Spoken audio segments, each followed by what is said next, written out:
కేంద్ర మంత్రి బండి సంజయ్ దిగజారి మాట్లాడుతున్నారని ఫైర్ అయ్యారు PCC chief Mahesh Kumar Goud. BJP గెలిస్తే ఇండియా గెలిచినట్లు అని మాట్లాడటం ఏంటని మండిపడ్డారు.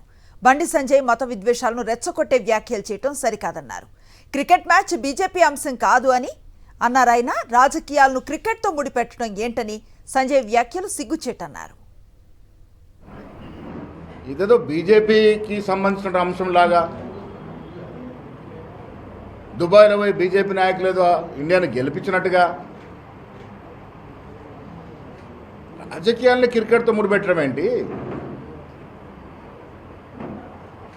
క్రికెట్ అనేది ఒక స్పోర్ట్, మనం అందరం కూడా అభిమానించే క్రికెట్ గేము. గెలిపోవడం సహజము. ఒకసారి మనం గెలుస్తాం, ఒకసారి వాళ్ళు గెలుస్తారు, ఇది ఆనందం కొరకు. క్రికెట్ అంశాన్ని రాజకీయాలకు తీసుకొచ్చి లబ్ధి పొందాలని బీజేపీ నాయకులు చూస్తున్నారు. చాలా సిగ్గుచేటన విషయం ఇది. వాళ్ళ పట్టభద్రుల ఎన్నిక ఇది.